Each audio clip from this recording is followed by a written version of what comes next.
कि आप मटेरियल्स को लैब के अंदर सिंथेसाइज कैसे कर सकते हैं।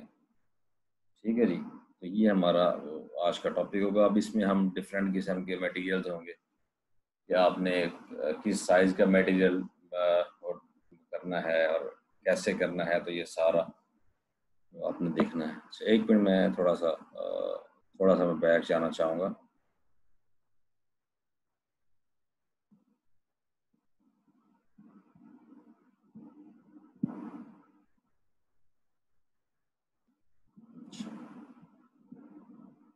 ठीक जी, हम इसको कैरी ऑन करते हैं। अब इसमें अगर देखा जाए तो हमारे पास मटेरियल कई किस्म के होते हैं। मटेरियल हमारे पास बल्क मटेरियल भी मौजूद है, हमारे पास थिन फिल्म भी मौजूद होते हैं जिनको हम 2D मटेरियल्स कहते हैं, और उसके बाद हमारे पास 1D मटेरियल्स भी मौजूद हैं जिनको हम नैनो पार्टिकल्स कहते हैं या नैनो स्ट्रक्चर कहते हैं। कई किस्म के हो सकते हैं जिनकी एक लेंथ जो है वो आपके पास ज़्यादा उसकी होती है, मेजरमेंट की होती है, और बाकी जो है वो नैनोमीटर के अंदर मौजूद होती हैं, जिनको 1D मटेरियल कहा जाता है। और उसके बाद अब क्वांटम डॉट्स भी मौजूद हैं जिनकी तमाम लेंथ्स होती हैं वो नैनोमीटर्स के अंदर मौजूद होती हैं, तो उनको क्वांटम डॉट कह देते हैं, और 0D मटेरियल कहलाते हैं वो। तो स्टार्ट हम लेते हैं इसमें ये फिजिकल वेपर डेपोजिशन और केमिकल वेपर डेपोजिशन टेक्निक्स हैं जो कि आमतौर पे थिन फिल्म बनाने के काम आते हैं। कोटिंग्स ज़ाहिर है आपको पता है कि बहुत सारी जगहों पे हमें कोटिंग्स की ज़रूरत पड़ती है। अब ये कोटिंग्स कई किस्म की इंडस्ट्री में आपके पास कोई भी अगर इलेक्ट्रिक का पीस आता है तो कोई इलेक्ट्रिक बॉडी होती है, अगर कोई मेटल बॉडी होती है, उस मेटल बॉडी अगर पेंटिंग की ज़रूरत पड़ती है तो उसमें इलेक्ट्रिक पेंट आपको पता है बहुत ज़्यादा किया जाता है। तो इस तरह कहीं और चले जाते हैं। फ़र्ज़ करें आप सोलर सेल बनाना चाहते हैं तो सोलर सेल बनाने के लिए भी आपको सिलिकॉन की लेयर चाहिए होती है। तो ये बहुत सारे आपके पास इंडस्ट्री की इसमें इनके एप्लीकेशंस मौजूद हैं जहाँ पे आपको थिन फिल्म चाहिए होते हैं, या आपके पास एलईडी बल्ब के अंदर जो एलईडीज इस्तेमाल हो रही हैं, या इस तरह कुछ भी हो रहा है, तो उसमें आप देखें तो टोटल या आपके पास छोटी छोटी थिन फिल्म के पीसेज हैं जो कि बने होते हैं। इनिशियली एक बड़ी थिन फिल्म बनाई जाती है जिसको बाद में स्मॉल पीसेज में काट के छोटी छोटी एलईडीज जो है वो उससे बना ली जाती है। तो इसमें हमारे पास मेथड जो है वो फिजिकल वेपर डेपोजिशन है। इसमें आपके पास जो टारगेट मटेरियल होता है जिसको आपने एवापोरेट करवाना होता है, तो उसमें आप उसको फिजिकली एवापोरेट करते हैं, उसी मटेरियल्स के वेपर बना देते हैं। उसके बाद आपके पास केमिकल वेपर डेपोजिशन है। केमिकल वेपर डेपोजिशन के अंदर आप बेसिकली दो एलिमेंटल गैसेस का रिएक्शन करवाते हैं, उनके वेपर्स का, और उसके बाद उसको डिपॉजिट करवाते हैं। ठीक है जी। उसके बाद इलेक्ट्रोकेमिकल डेपोजिशन है। इलेक्ट्रोकेमिकल डेपोजिशन में आप सोल्यूशन के अंदर डेपोजिशन करते हैं यूजिंग इलेक्ट्रिक करंट और वोल्टेज। और उसके बाद फिर आ जाते हैं केमिकल मेथड्स, जिसमें केमिकल मेथड्स आमतौर पे फिर यूज़ किए जाते हैं स्मॉल नैनो पार्टिकल्स को बेसिकली डिपॉजिट करने के लिए यूज़ किए जाते हैं। तो वो हम फिर बाद में पढ़ेंगे। अभी हम स्टार्ट जो ले रहे हैं हम फिजिकल वेपर डेपोजिशन की कुछ टेक्निक्स पढ़ेंगे। उसके बाद सीवीडी के अंदर हम एमबी को पढ़ेंगे जो मॉलिक्यूलर बीम सॉरी एमओसीवीडी को पढ़ेंगे, metal organic chemical vapour deposition. ठीक है, और इन सब से हट के एक एपिटेक्सी डिपॉजिट करने का हमारे पास स्पेशल तरीका है, एमबी मॉलिक्यूलर बीम एपिटेक्सी, तो वो भी हम पढ़ेंगे। तो ये कुछ टेक्निक्स हैं जो हम इस उसमें वो करेंगे। ठीक है जी। अब इसमें जो सबसे पहला फिजिकल वेपर डेपोजिशन टेक्निक्स है क्या चीज़ basically. Physical vapor deposition technique is based on the formation of vapors of the materials to be deposited as thin film। आपने वेपर्स बनाने हैं जिस भी मटेरियल की आपको थिन फिल्म चाहिए, और उनको फिर सबस्ट्रेट के ऊपर डिपॉजिट इस तरह करना है कि वो थिन फिल्म। अब थिन फिल्म क्या होगी, आप किसी भी एक सरफेस को देखते हैं 2D सरफेस को, आप एक पेपर उठाएं, आप उसको बिल्कुल अपने सामने रखें, आपको उसके सिर्फ दो डायमेंशन नजर आएंगे। एक उसकी लेंथ नजर आएगी, एक उसकी विड्थ नजर आएगी, उसकी थिकनेस नजर नहीं आएगी। इसमें वो क्यों नजर नहीं आती, उसकी वजह ये है कि वो थिकनेस इतनी कम होती है, नैनोमीटर्स में हो सकती है, वो माइक्रोमीटर्स में हो सकती है, वो इतनी कम होती है कि हम उसको अपनी आम आंख से डिफ्रेंशिएट नहीं कर सकते। ठीक है, तो इसलिए हम उसको कहते हैं कि ये आपके पास एक 2D मटेरियल है। जिसमें आपके पास लेंथ और विड्थ मौजूद है, लेकिन इसमें जो थिकनेस है, जो इसकी मोटाई है, वो मौजूद नहीं है। तो थिन फिल्म बेसिकली इसी स्ट्रक्चर का नाम है कि जिसमें आपके पास जब आप कहीं डेपोजिशन करेंगे तो आपके पास लेंथ भी होगी, विड्थ भी होगी, लेकिन उसकी थिकनेस जो है वो आप आम आंख से मेजर नहीं कर सकते। उसके लिए आपको फिर स्पेशलाइज्ड इक्विपमेंट्स जो होते हैं वो चाहिए होते हैं। ठीक है जी। The material in solid form is इधर हीटेड अंटिल एवापोरेशन। उससे आप मटेरियल को इतना हीट करें कि वो ऑपरेट करना शुरू हो जाए, और स्पटर्ड बाय आयंस, या आप उसको आयंस के जरिए स्पटर करवा दें। ये हम आगे स्पटरिंग का वो पढ़ेंगे कि इसमें कैसे किया जाता है। स्पटरिंग आमतौर पर ये है, सीधी सी बात है कि आप अगर एक पत्थर उठाएं, अगर घर के सामने कीचड़ मौजूद है जहाँ मिट्टी का गारा शारा बना हुआ है या कहीं की गटर का पानी निकला हुआ, आप उसको उठा के मारे पानी के अंदर, जो पानी के छींटे होंगे वो बेसिकली क्या हो रही है, स्पटरिंग हो रही है। ये होता है आमतौर पे एक्सचेंज ऑफ मोमेंटम, कि आपने एक पार्टिकल जो है वो बड़े साइज का उसके ऊपर मारा, उसको कुछ आपने एक्सेलरेट करवाया, उसका मोमेंटम बनाया, वो जाके सरफेस से टकराएगा और सरफेस के ऊपर मौजूद जो दूसरे पार्टिकल्स होंगे उनको अपना मोमेंटम ट्रांसफर करेगा, जो कि उनकी काइनेटिक एनर्जी बनेगा, और वो मोमेंटम लेके सरफेस से बाहर निकलेंगे और फैलेंगे। और जब वो फैलेंगे बाहर, तो उसमें क्या होगा कि वो सामने मौजूद जो सबस्ट्रेट होती है उसके ऊपर जाके डिपॉजिट होना शुरू हो जाएगा। ये स्पटरिंग का एक सिंपल डेफिनेशन है। In the last case ions are generated by plasma discharge. अच्छा, अब इसमें तीसरी किस्म है कि उनको प्लाज्मा डिस्चार्ज से वो किया जा सकता है, जनरेट किया जा सकता है उन आयंस को, usually with in an inert gas. अब ये प्लाज्मा कैसे जनरेट किया जा सकता है? एक प्लाज्मा डिस्चार्ज, इसमें बेसिकली इलेक्ट्रिक यानी कि वो करंट के ज़रिए से भी प्लाज्मा जनरेट किया जा सकता है, आयंस गैस को आयंस में कन्वर्ट किया जा सकता है।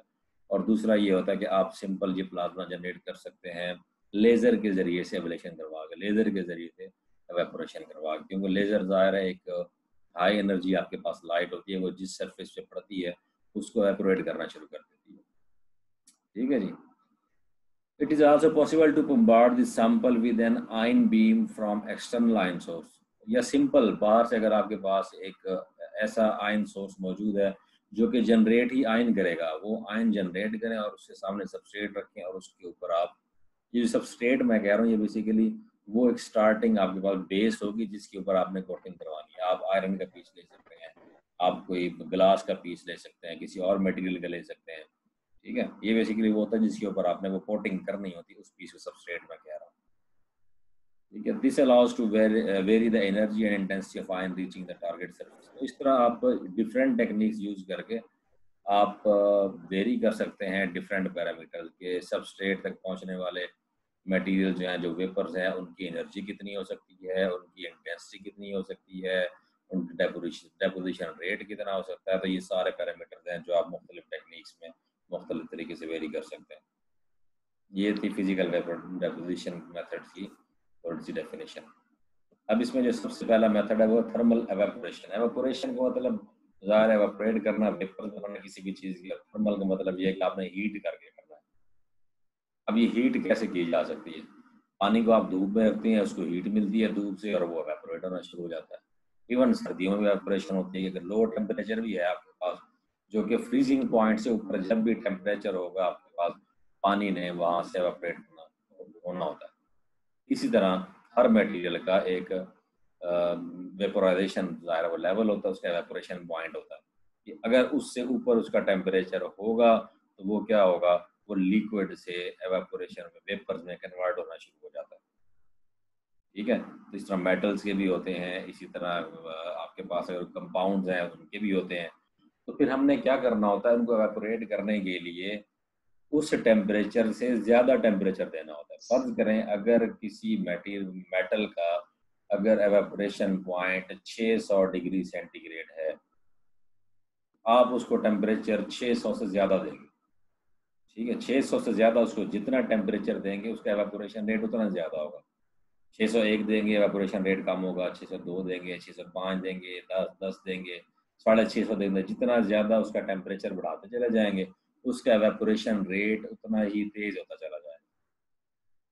ठीक है, तो ये बेसिकली आपने एवेपोरेशन करनी है। और इसमें आमतौर पे हमारे पास जो दो कॉमन इक्विपमेंट यूज़ किए जाते हैं, एक थर्मल हीटिंग होता है जिसमें आप रेजिस्टेंस प्रोड्यूस करते हैं, और वो रेजिस्टेंस जो है वो मटेरियल को ज़ाहिर है एक एनर्जी प्रोवाइड करती है और वो ऑपरेट होना शुरू हो जाता है। दूसरा इलेक्ट्रॉन बीम है कि आप एक ऐसे कंटेनर में जिसके अंदर आपने वो टारगेट मटेरियल रखा हो, उसके ऊपर इलेक्ट्रॉन बीम को फायर करवाते हैं। ठीक है जी, इलेक्ट्रॉन बीम को जैसे फायर करवाते हैं, इलेक्ट्रॉन बीम वो जो है उसको एनर्जी उसको ट्रांसफर करना शुरू कर देते हैं मटेरियल को। मटेरियल गर्म होता है और गर्म होने के बाद वो क्या करता है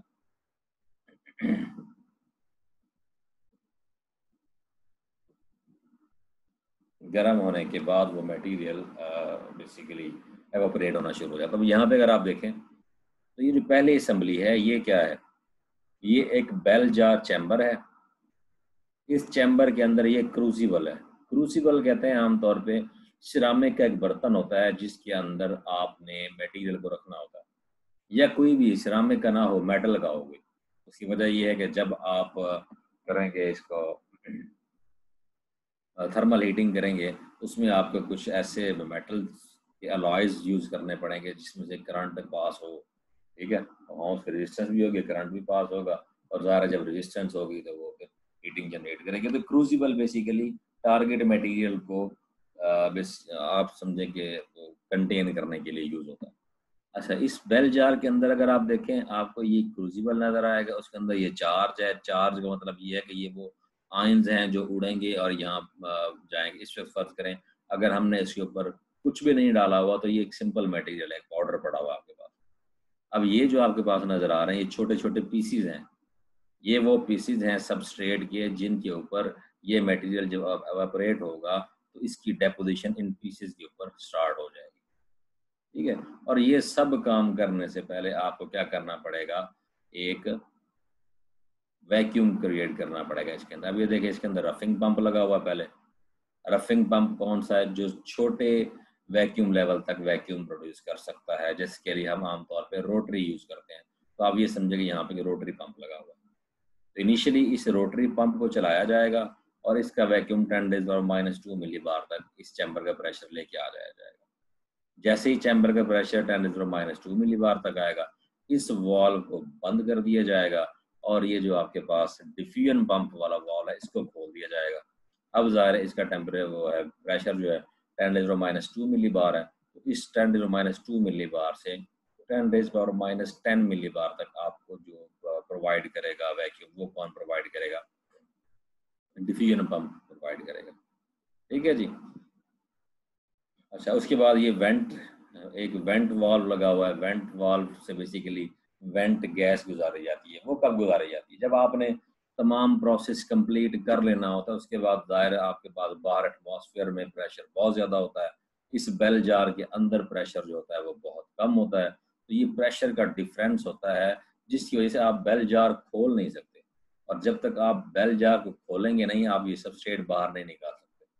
तो सब क्या होता है फिर, इन दोनों पंप्स को बंद कर, ये वाल्व पंप वाले बंद कर दिए जाते हैं, पंप्स को बंद कर दिया जाता है, और यहाँ पे वेंट के साथ ड्राई गैस जो होती है जिसको ड्राई नाइट्रोजन कहा जाता है, उसको इसके साथ कनेक्ट करके इस वाल्व को खोल दिया जाता है और उसको अंदर इंट्रोड्यूस करवाया जाता है चैम्बर के अंदर, जिससे यहाँ प्रेशर जो होता है वो बढ़ना शुरू हो जाता है। फिर यहाँ तक कि अंदर और बाहर का जो प्रेशर होता है वो सेम हो जाता है।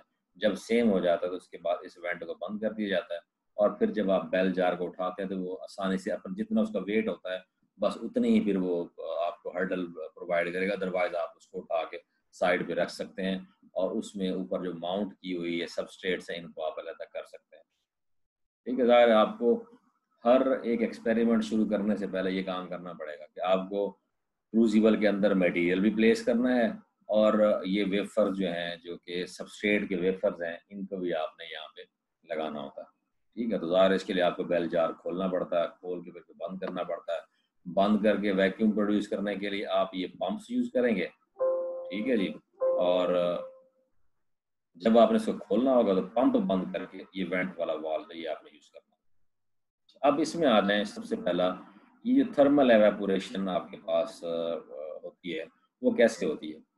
इसमें अब आपके पास एवेपोरेट करने के लिए मटेरियल को कई किस्म की आपके पास, कई शेप्स के आपके पास वो होते हैं मटेरियल। अब ये एक स्पाइरल, एक स्प्रिंग है, ठीक है। अब इस स्प्रिंग के जरिए से भी हम एवेपोरेट कर सकते हैं। कैसे करते हैं?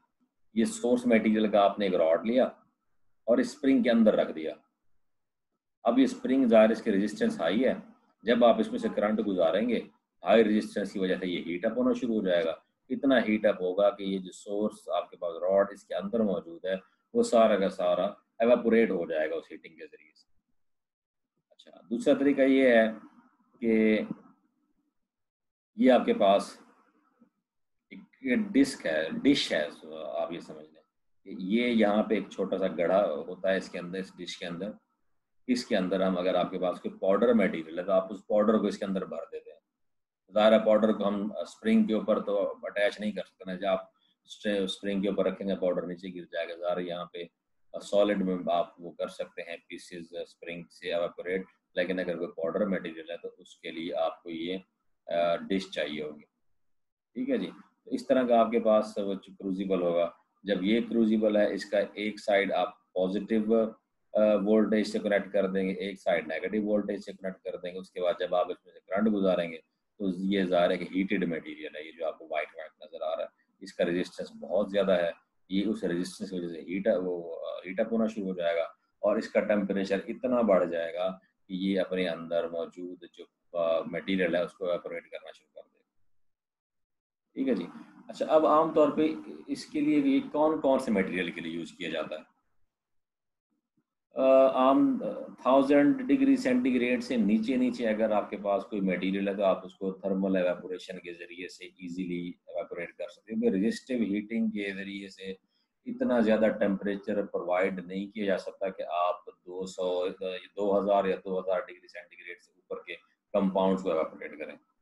ठीक है, ये आमतौर पे मेटल के पीसेज जो होते हैं, ऐसे मेटल जिनका टेम्परेचर जो है, जो एवेपोरेशन पॉइंट होता है, बॉइलिंग पॉइंट जो होता है, वो तकरीबन कोई 500 से 800 900 तक डिग्री सेंटीग्रेड तक होता है। तो उसके लिए ये क्रूजिबल यूज़ किए जाते हैं और थर्मल एवेपोरेशन के ज़रिए से उनको एवेपोरेट किया जाता है। लेकिन जब आप ऐसे कंपाउंड की तरफ जाते हैं जिनका बॉइलिंग पॉइंट बहुत ज़्यादा होता है, तब आपके पास ये थर्मल एवेपोरेशन वाला तरीका कारगर नहीं होता। उसके लिए आपको फिर एक और जो है वो हीटिंग सोर्स यूज़ करना पड़ता है। वो कौन सा होता है? वो ये इलेक्ट्रॉन बीम एवेपोरेशन सोर्स है। अब इलेक्ट्रॉन बीम क्या है? अब ये आपके पास वही क्रूजिबल पड़ा जो मैंने यहाँ चैम्बर में दिखाया है। ये इलेक्ट्रॉन बीम प्रोड्यूस करने का सेटअप बिल्कुल इसके नीचे होता है। ये जो क्रूजिबल है, जैसे यहाँ दिखा कि ये क्रूजिबल है, इसके बिल्कुल नीचे आपके पास ये इलेक्ट्रॉन बीम का एक सेटअप है। अब वो क्या सेटअप है? ये एक फिलामेंट है, ठीक है, ये फिलामेंट है, इसके जरिए से इलेक्ट्रॉन्स जनरेट होंगे। ठीक है, यहाँ पे आपके पास एक्सेलरेटिंग ग्रिड है। ये एक्सेलरेटिंग ग्रिड क्या करेगी? इन इलेक्ट्रॉन्स को अट्रैक्ट करेगी और आगे की तरफ बेसिकली मूव करवाएगी। अच्छा, उसके बाद यहाँ पे डिफ्लेक्शन प्लेट्स हैं। ये डिफ्लेक्शन प्लेट्स क्या करते हैं? इलेक्ट्रॉन को दाएं बाएं जो है वो मूव करवाते हैं, डिफ्लेक्ट करवाते हैं उनको डायरेक्शन देने के लिए। उसके बाद फिर यहाँ पे आपके पास एक मैग्नेट मौजूद होता है। वो मैग्नेट क्या करता है? बेसिकली एक मैग्नेटिक पूरी असेंबली मौजूद होती है जो इनको एक राउंड पाथ बना के देती है इलेक्ट्रॉन्स को। ये इलेक्ट्रॉन जैसे ही इस मैग्नेटिक फील्ड में आते हैं, उसके बाद ये मूव करते हैं एक राउंड पाथ के अंदर। ठीक है, अब ये ज़ाहिर है यहाँ उसकी वजह क्या है? क्योंकि ये इलेक्ट्रॉन तो बिल्कुल इस क्रूजिबल के नीचे मौजूद है। अगर डायरेक्ट क्रूजिबल पे जाके लगेंगे, यहाँ से नीचे मारेंगे, तो क्रूजिबल एवेपोरेट होगी, ना कि वो मटेरियल जिसको हम करना चाहते हैं। तो इसका मतलब है कि इनको ऊपर से ही अगर इलेक्ट्रॉन को यहाँ तक पहुँचाएंगे, तभी ये डायरेक्ट मटेरियल के साथ आके टकराएंगे। ठीक है, तो इलेक्ट्रॉन इस पास से आते हैं, ये मैग्नेटिक फील्ड इसको बाउंड करती है और ये आगे ऊपर इस क्रूजिबल के ऊपर जो मटेरियल पड़ा हुआ उससे टकराते हैं और ज़्यादा इलेक्ट्रॉन एक्सेलरेट होकर आ रहे हैं, इनके पास एनर्जी है, वो एनर्जी ट्रांसफ़र करना शुरू कर देते हैं उस मटेरियल को, और वो मटेरियल वो एनर्जी अब्जॉर्ब करके हीट अप होना शुरू होता है, यहाँ तक कि अपने बॉइलिंग पॉइंट तक पहुँच जाता है और उसके बाद उसमें एवेपोरेशन स्टार्ट हो जाती है। ठीक है, तो इस तरह इलेक्ट्रॉन बीम के ज़रिए से यहाँ पे मटेरियल को हीट अप करके और उससे वेपर्स प्रोड्यूस किए जाते हैं। अच्छा, अब ये मैग्नेटिक फील्ड जो है ये ज़ाहिर है ये जो राउंड सर्कल है इसको बढ़ा भी सकती है ताकि आप इस कॉर्नर पे मटेरियल को एवेपोरेट करें, कम भी कर सकती है इसका डायमीटर ताकि आप इस कॉर्नर पे मौजूद मटेरियल को एवेपोरेट कर सकें, और आप चाहें तो इसको इसके बिल्कुल सेंटर में रखें, यहाँ से एवेपोरेशन स्टार्ट कर दें। इसका जो आप टोटल कंट्रोल होता है ये आपके पास बाहर मौजूद होता है, और ये आपने ही सेट करना होता है, क्योंकि बेल जार ज़ाहिर एक शीशे का जार है, आपको अंदर हर चीज़ नज़र आ रही होती है।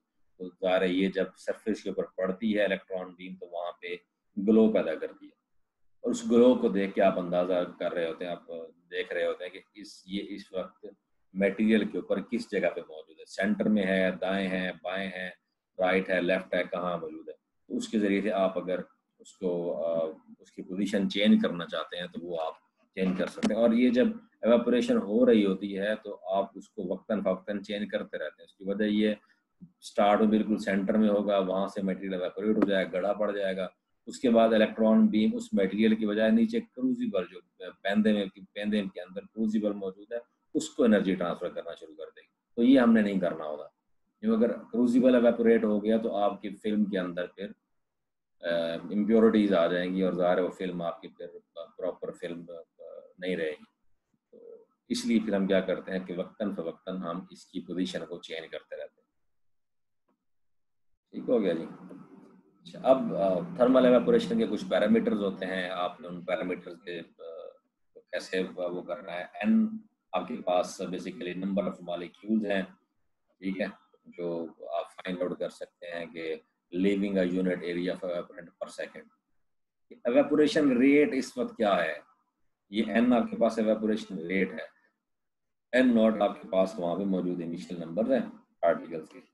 ये स्टार्ट में पार्टिकल कितना, और बाद में जब आप टेम्परेचर बढ़ा रहे हैं तो उस वक्त वो उसका रेट जो है वो कितना बढ़ना शुरू होगा। अच्छा, अब इसमें हीट सोर्सेज डिफरेंट दिए हुए हैं कि आपके पास है रेजिस्टेंस भी एक हीट सोर्स है जो हमने थर्मल एवापोरेशन में पढ़ा, इलेक्ट्रॉन बीम सोर्स है, आरएफ रेडियो फ्रीक्वेंसी, ये बेसिकली रेडियो फ्रीक्वेंसी के जरिए से मटेरियल्स को एनर्जी प्रोवाइड करके तो हीट अप किया जाता है। और उसके बाद लेजर भी आपके पास है। अब इसके एडवांटेज क्या है, रेजिस्टेंस, इसमें रेडिएशन नहीं होती, ज़्यादा सिर्फ हीट होती है। और डिसएडवांटेज क्या है, इसमें कंटेमिनेशन हो सकती है, कि अगर कंटेमिनेशन इसलिए हो सकती है कि आपके पास जो क्रूजिबल्स हैं तो खुद वो इनिशियली क्लीन थे नहीं थे, उनके ऊपर किसी और मटेरियल की लेयर नहीं मौजूद थी, क्या वो भी साथ एवापोरेट हो गया, क्रूजिबल का अपना मटेरियल कितना एवापोरेट हुआ, ये वो सारी चीज़ें होती हैं जिसकी वजह से कंटेमिनेशन का चांस रहता है। इलेक्ट्रॉन बीम आपके पास लो कंटेमिनेशन होती है, उसकी वजह ये इलेक्ट्रॉन बीम आ रही होती है, और इलेक्ट्रॉन बीम जो होती है वो ज़्यादा कंटेमिनेटेड नहीं होती, इसलिए कंटेमिनेशन तो उसमें बिल्कुल नहीं होती। हाँ, डिसएडवांटेज ये है कि इसमें रेडिएशन होती है, इलेक्ट्रॉन्स रेडिएशन जो निकल रही होती है, तो वो ज़ाहिर है वो उस एरिया में मौजूद, अगर आप उसकी पोजीशन सही नहीं बनाते तो रेडिएशन अगर आपसे मिस हैंडल हो गई है तो वो इर्द गिर्द जो है वो किसी और मटेरियल को भी नुकसान पहुंचा सकती हैं। क्योंकि ज़ाहिर है वो क्रूजिबल जिसके अंदर आपका मटेरियल पड़ा होता है वो सिरामिक की होती है, और सिरामिक का जो आपके पास बॉइलिंग पॉइंट होता है वो बहुत ज़्यादा होता है, मेल्टिंग और बॉइलिंग पॉइंट वो बहुत ज़्यादा होता है। लेकिन उस सिरामिक को पॉट को आप जिस स्टेज के अंदर रखते हैं वो सारे मेटल की होती हैं। अब फर्ज करें आप इलेक्ट्रॉन बीम से एक टाइम पे 1500 डिग्री टेम्परेचर अटेन कर रहे हैं, और वही 1500 डिग्री वाली जो एनर्जी की इलेक्ट्रॉन बीम है वो साथ मेटल के उस स्टेज पे पड़ जाए, तो उस वक्त आप क्या कर सकते हैं। ठीक है, उस वक्त फिर वो स्टेज ही आप आपसे मिस हैंडल हो जाएगा, और वो ये ना हो कि वो पिघलना शुरू हो जाए। तो इसलिए रेडिएशंस का हैंडलिंग जो है इसमें बड़ी इंपॉर्टेंट होती है। अच्छा, आरएफ, इसमें भी रेडिएशन नहीं होती, ज़ाहिर आपके पास फ्रीक्वेंसी होती है, ये रेडियो फ्रीक्वेंसी के ऊपर आप चीज़ों को हीट अप करते हैं, जिस तरह आप माइक्रोवेव में करते हैं। माइक्रोवेव भी ज़ाहिर एक फ्रीक्वेंसी होती है, उस फ्रीक्वेंसी के जरिए से आप हीट अप कर लेते हैं अपने खाने जाने को। जैसे रेडियो फ्रीक्वेंसी, ये वो फ्रीक्वेंसी जिसपे आपके रेडियो सिग्नल्स ट्रैवल करते हैं, ठीक है, तो इस फ्रीक्वेंसी के जरिए से आप वो करते हैं। लेकिन इसमें भी कंटेमिनेशन के चांसेस ज़्यादा होते हैं, चैम्बर के अंदर की कंटेमिनेशन की बात कर रहा हूँ, कि ज़ाहिर है ये रेडियो फ्रीक्वेंसी एक पॉइंट तक फिक्स नहीं होती, बल्कि इर्द गिर्द भी एनर्जी प्रोवाइड करती है, तो वहाँ से फिर ये चांसेस मौजूद होते हैं, अगर वहाँ ऑलरेडी कोई कंटेमिनेशन मौजूद है तो वो भी शामिल हो जाएगी। लेज़र आपके पास कोई रेडिएशन नहीं होती, कोई कंटेमिनेशन नहीं होती, लेकिन एक्सपेंसिव टेक्निक, बहुत ज़्यादा लेज़र ज़ाहिर है एक्सपेंसिव वो है। उसके अलावा ये आपके पास है जनाब, अगर प्रेशर चैम्बर के अंदर कितना है, जितना प्रेशर ज़्यादा होगा उतना ही सॉरी जितना प्रेशर कम होगा, वैक्यूम ज़्यादा होगा जितना, उतना ही चांस होगा आपके पास के आपका मटेरियल का जो मीन फ्री पाथ है वो ज़्यादा होगा। मीन फ्री पाथ क्या होता है, जब आपका कोई वेपर निकलेगा बाहर सरफेस से, वो ट्रेवल करेगा सबस्ट्रेट की तरफ, तो टारगेट और सबस्ट्रेट तक पहुंचने के दरमियान क्या वो किसी और पार्टिकल से टकराता है या नहीं टकराता, और अगर टकराता है तो कितने डिस्टेंस के बाद जाके टकराता है। फर्ज करें आपके पास यहाँ पे ये आपके पास टारगेट है और ये आपके पास सबस्ट्रेट है, यहाँ से ये डिस्टेंस कवर करने के दौरान फर्ज करें ये अगर 25 सेंटीमीटर है, तो क्या ये 25 सेंटीमीटर के दरमियान ये कितनी दफा टकराता है? क्या ये 25 सेंटीमीटर एक ही उसमें कवर कर गया था बगैर टकराए? अगर बगैर टकराए कर रहा था फिर हम कहेंगे हाँ इसके मीन फ्री पाथ तो 25 सेंटीमीटर है।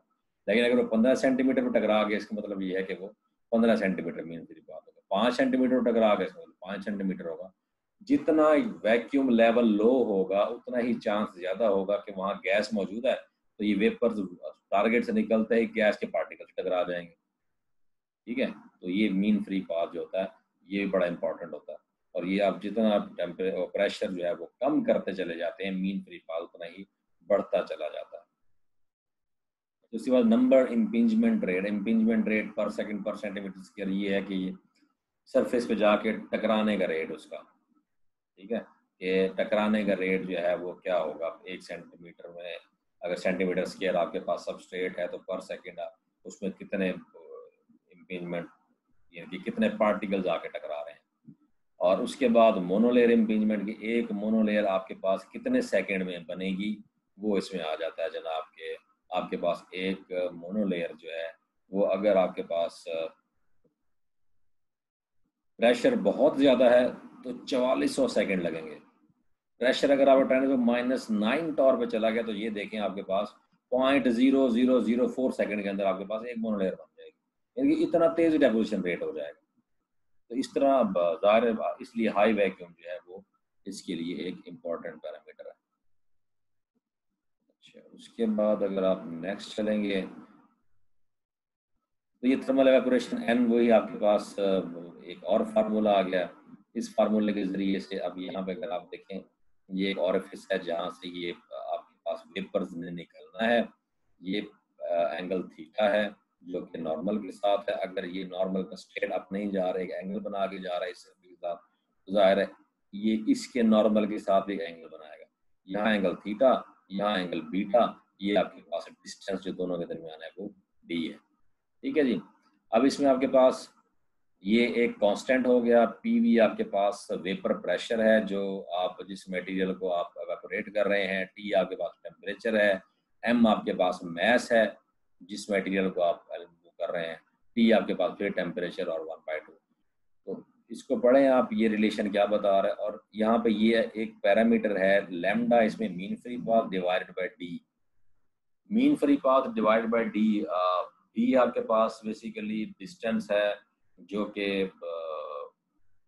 यानी कि टारगेट और सबस्ट्रेट के दरमियान है, और मीन फ्री पाथ आपके पास दायरा है वो टकराने से पहले तक का टाइम। अगर ये 1 से बड़ा होगा तो सबसे बेहतरीन, और आपके पास ये समझें कि ये एक स्ट्रेट आपके पास पार्टिकल निकले, स्ट्रेट मूव किए जाके सीधा सबस्ट्रेट टकरा गया। अगर ये 1 से कम होगा इसका मतलब ये है कि सबस्ट्रेट तक पहुंचने से पहले पहले ये पार्टिकल किसी दूसरे पार्टिकल से टकरा रहे हैं।